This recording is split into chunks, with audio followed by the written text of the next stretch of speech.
What's up, guys? Welcome back to my English room again. So my name is Sang, and now I'm living in Vietnam. I'm a medical student. I'm a year 5 student right now. So my topic today is describing food. So do you want to know how to describe food in English? Let's follow me. Let's go. สบายดีทุกคนกลับมาวิดีโอนี้เราจะมาสอนทุกคนวิธีบอกลักษณะของอาหารซึ่งจะเป็นจริงได้นั่นก็ติดตามเลย Let's go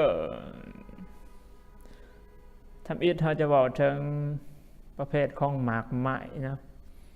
หมากไม้อยู่ตามภาษาลาวกันเราจะเคยได้ยินแต่ว่าตัวอย่างว่าหมากม่วงอะไรมันก็ต้องมีหมากม่วงสุกหมากม่วงดิบและภาษาอังกฤษมันว่าจังไดหมากม่วงสุกคำว่าสุกในภาษาอังกฤษเขาก็เอ่ยว่า ripe ripe มันเป็น adjective ripe และตัวอย่างว่าเขาจะว่ามะม่วงสุกมัน ripe mangoes ถ้ามะฮุ่งสุก ripe papaya ถ้ามะกรูดสุกก็ ripe banana ถ้ามันก็มีสุกก็มัน ripe jackfruit นั่นคือมันสุกคำว่าสุกก็มัน ripe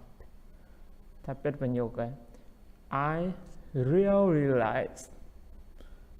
ripe bananas I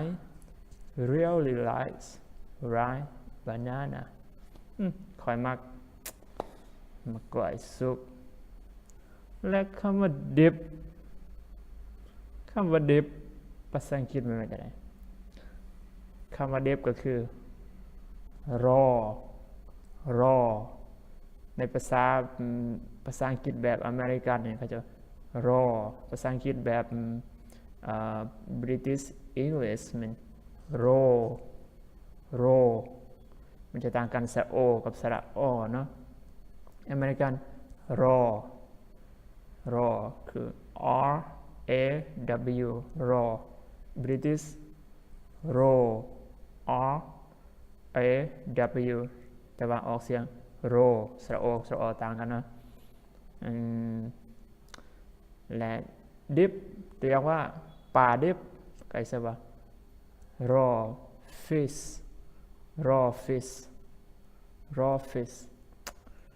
ตัวอย่างว่า sin dip ก็เป็น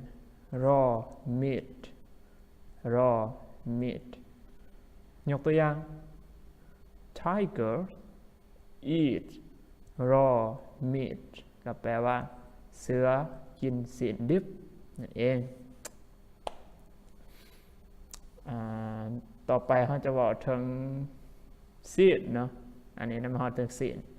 และคุณลักษณะของซีนมันจะมีซีนนุ่มซีนสดซีนมีน้ำมันซีนกรอบหมูกรอบภาษาอังกฤษบอกจังไดมาฟังเลยเรียกว่าซีนมันจะมีคำว่าเขาจะใส่อะไรคำว่าจะมาคำว่า lean L E A N lean ก็แปลว่ามันคำว่า lean มันแปลว่าซีนที่แบบมันสดใช่ไหมซีนสดคือสดมันบ่มีน้ำมันนะใส่คำว่า lean ที่เอามาซีนที่เขามันนุ่มมันอ่อนซีนมันอ่อนมันนุ่มเขาจะคำที่ว่าอ่อนนุ่มนั้นภาษาอังกฤษเขานะ tender tender เรียกว่ายกตัวอย่างก็เป็น tender I like meat that is lean and tender คอยมักสิ่งที่ว่ามันสดแล้วก็อ่อนนุ่มเนาะอ่อนนุ่มและสมมติว่าสีมีน้ำมันเลยสีโมเมนเขาจะเอ่ยว่า fatty เรียกว่าน้ำมันโมสีโมที่มีน้ำมันมัน fatty pork ก็เป็นสีโมที่ว่าติดน้ำมันมีน้ำมันหลายๆเนี่ยเรียกว่า I don't like to eat fatty pork แล้วคำว่ากรอบภาษาอังกฤษมันว่า crisp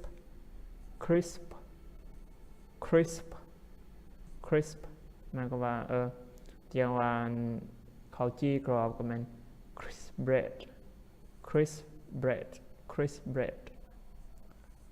bread มันกรอบมันอย่างว่าอาหารจะพวกอาหารเข้มก็มัน salty food หรือว่าในภาษาอังกฤษแบบอังกฤษดังเดิมเขาจะบอกว่า savory หมายความว่าพวกอาหารเข้มที่มันบ่หวานอาหารหวานก็เป็น sweet foods savory ก็เป็นพวกอาหารรสเค็มถ้าอาหารเผ็ดก็ภาษาอังกฤษจะบอก spicy foods I don't like spicy food ขอบ่มักอาหารเผ็ดแล้วก็ขมภาษาอังกฤษจะบอกว่า bitter I don't like bitter chocolate I don't like bitter chocolate ขอยบ่มักช็อกโกแลตขมที่มีรสขมมัน bitter แล้วก็อีกอย่างก็เป็นเราจะมักได้ยินคำว่าน้ำอัดลมก็จะพวกโซดาพวกเป๊ปซี่ต่างๆน้ำอัดลมภาษาอังกฤษเขาจะเอ่ยว่า sparkling water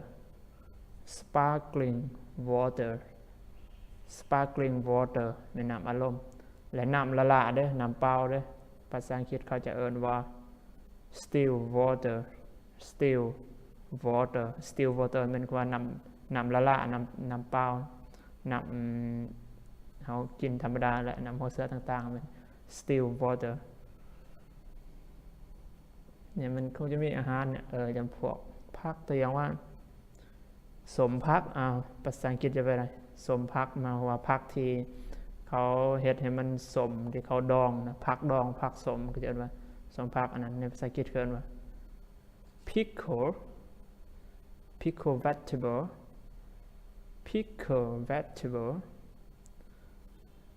vegetable หมายความว่าสมผักหรือว่าผักดองต่างกัน pickle vegetable pickle vegetable pickle vegetable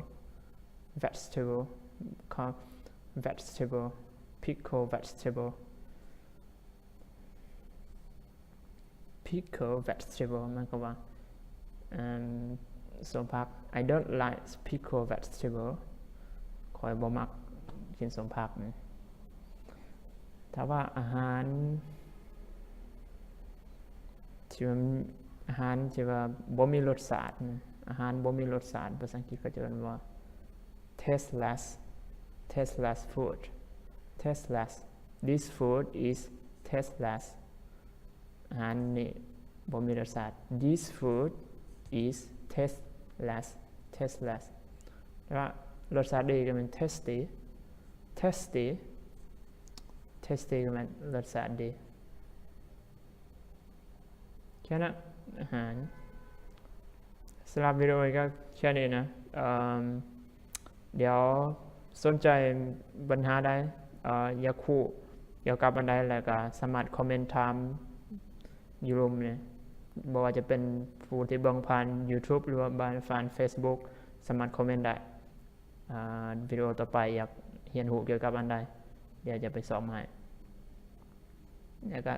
ฝากติดตามวิดีโอต่อไปนะจะเกี่ยวกับพวกรสชาติรวมพวกมันสีพวกมันต่างๆเราจะเรียนรู้กันไปเท่าละน้อยใจก็ขอบใจที่ติดตามชมวิดีโอนี้